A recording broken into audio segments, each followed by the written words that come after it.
Shalom, brothers and sisters, from wherever you're watching us from. Welcome to this week's episode. I am super excited that you're here with us. Last week, we got an opportunity to look at chapter 26 of Genesis, and we were looking at the story of Isaac and the king Abimelech. And we left this at some point where Esau, he had married 3 wives, and they were a source of sorrow or grief to the parents. And today we're going to look at chapter 27. So it reads, when Isaac was old and his eyes were so weak that he could no longer see, he called his elder son Esau and said to him, "My son." "Here I am," he answered.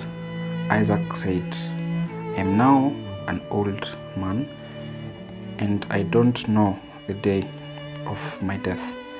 Now then, get your equipment and bow, and go out to the open country to hunt some wild game for me. Prepare me the kind of tasty food I like and bring it to me to eat, so that I may give you my blessing before I die." Verse 5. Now Rebekah was listening as Isaac spoke to his son Esau, and Esau left for the open country to hunt game and bring it back. Rebekah said to her son Jacob, "Look, I overheard your father say to your brother Esau, bring me some game and prepare me some tasty food to eat, so that I may give you my blessing in the presence of the Lord before I die. Now, my son, listen carefully and do what I tell you. Go out to the flock and bring me two choice young goats, so that I can prepare some tasty food for your father, just the way he likes it. Then take it to your father to eat, so that he may give you his blessings and before he dies." Jacob said to Rebekah his mother, "But my brother Esau is hairy. Is a hairy man, while I have smooth skin. What if my father touches me? I would appear to be tricking him and would bring down a curse on myself rather than a blessing." His mother said to him, "My son, let the curse fall on me. Just do what I say. Go and get them for me." Verse 14 records, so he went and got them and brought them to his mother, and she prepared some tasty food, just the way his father likes it. Then Rebekah took the best choice of her son, of her elder son Esau, which she had in the house, and put them on his young son Jacob. Then she also covered his hands and the smooth part of the neck with the goat skins. Then she handed to her son Jacob the tasty food and the bread she had made. He went to his father and said, "My father." "Yes, my son," he answered. "Who is it?" Jacob said to his father, "I am Esau, your firstborn. I have done all that you have told me. Please sit up and eat some of my game, so that you may give me your blessing." Isaac asked his son, "How did you find it so quick, my son?" "The Lord your God gave me success," he replied. Then Isaac said to Jacob, "Come near, so I can touch you, my son. I know whether you are really my son Esau or not." Jacob went close to his father Isaac, who touched him and said, "The voice is the voice of Jacob, but the hands are hands of Esau." He did not recognize him, for his hands were hairy like those of his brother Esau. So he proceeded to bless him. Are you really my son, Esau? He asked. I am, he replied. Then he said, my son, bring me some of your game to eat, so that I may give you my blessing. Jacob brought it to him, and he ate. And he brought some wine, and he drank. And his father Isaac said to him, come here, my son, and kiss me. So he went to him and kissed him. When Isaac caught the smell of his clothes, he blessed him and said, the smell of my son is the smell of a field that the Lord has blessed. May God give you heaven's dew and earth's richness, and abundance of grain and new wine. May nations serve you, and people bow down to you.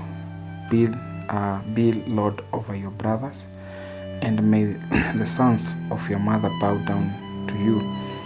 May those who curse you be cursed, may those who bless you be blessed.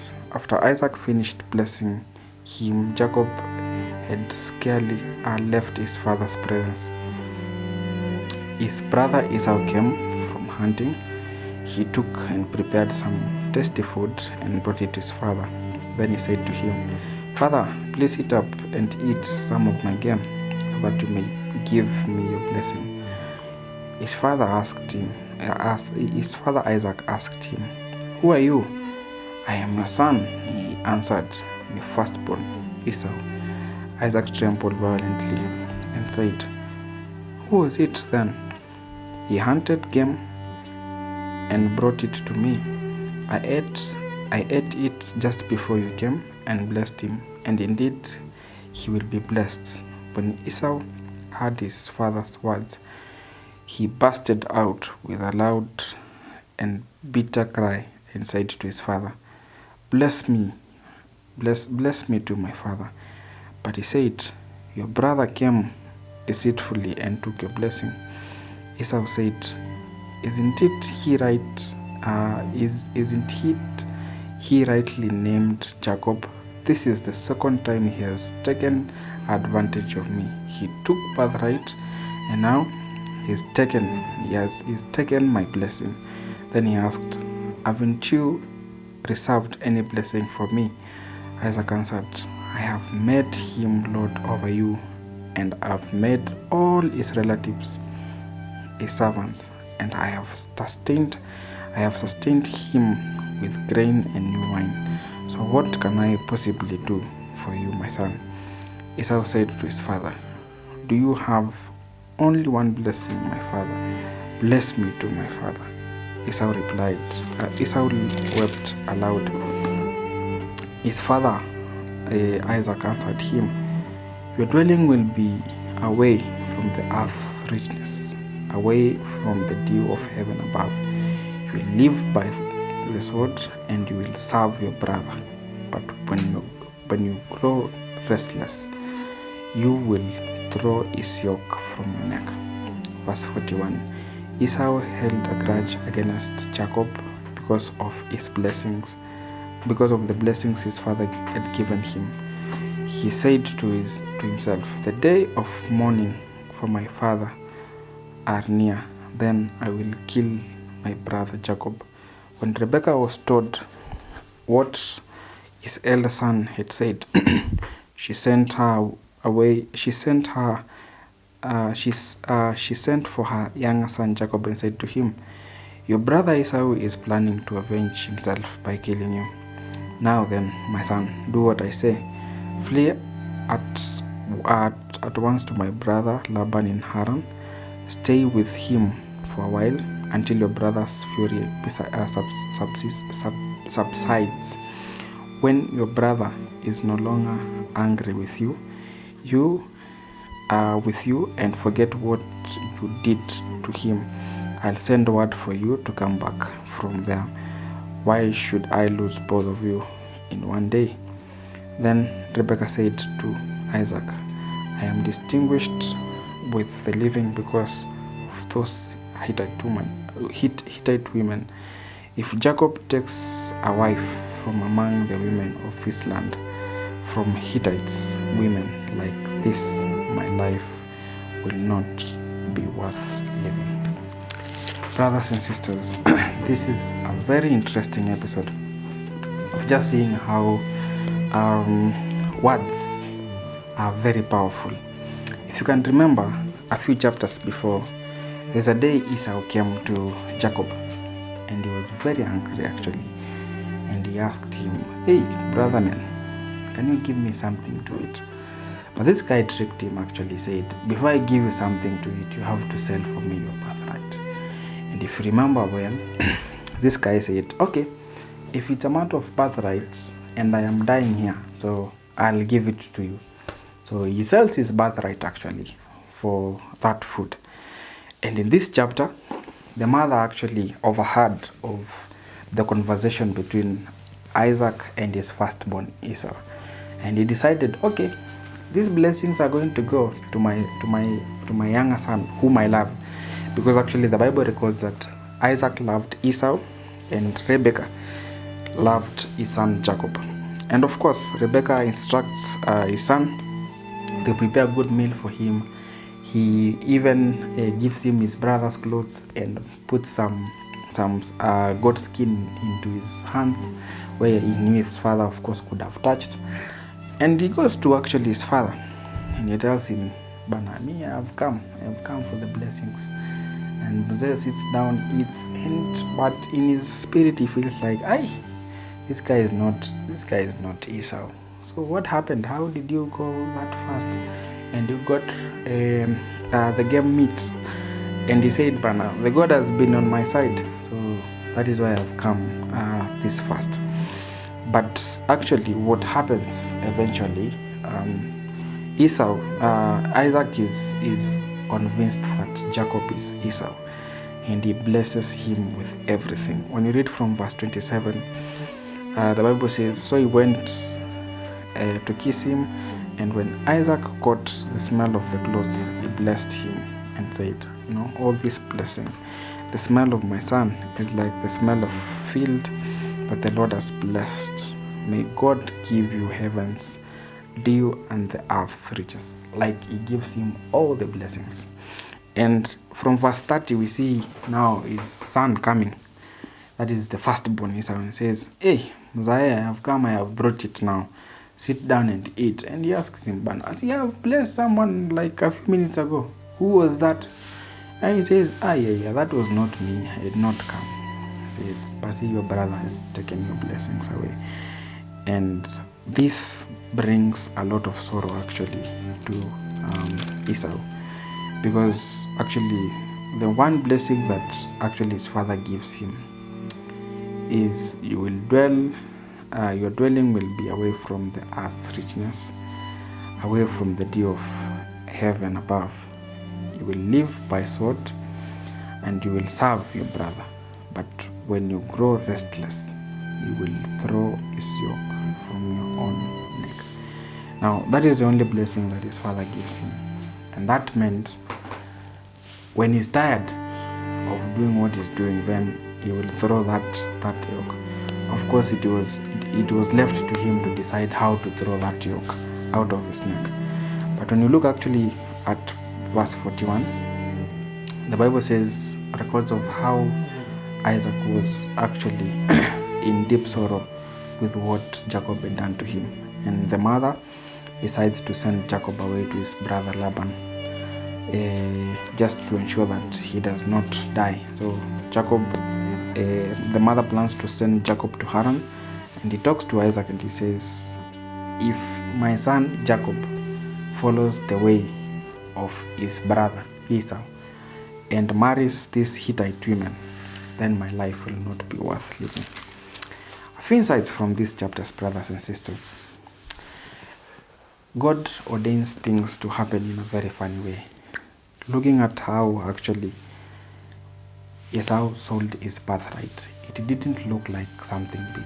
It looked like, these are just words, saying I'm selling, it's just words. There's nothing that can happen. After all, I came before him, so I still remain to be the firstborn. But see the repercussions or the consequences of what happened. That even actually when it came to times of blessings, Jacob was able to convince his father that he was his brother, and he got all the blessings, all the good blessings.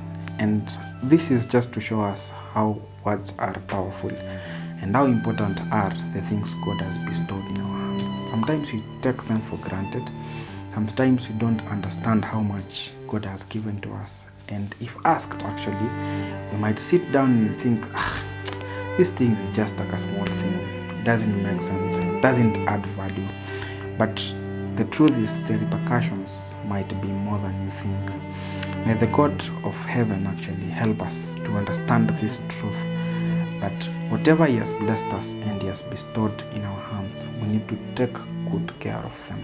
Imagine, it was just from words of saying, I give you my birthright, that has costed this young man all these things. So may God help us, and may He give us the wisdom to understand how to take good care of whatever He has blessed us.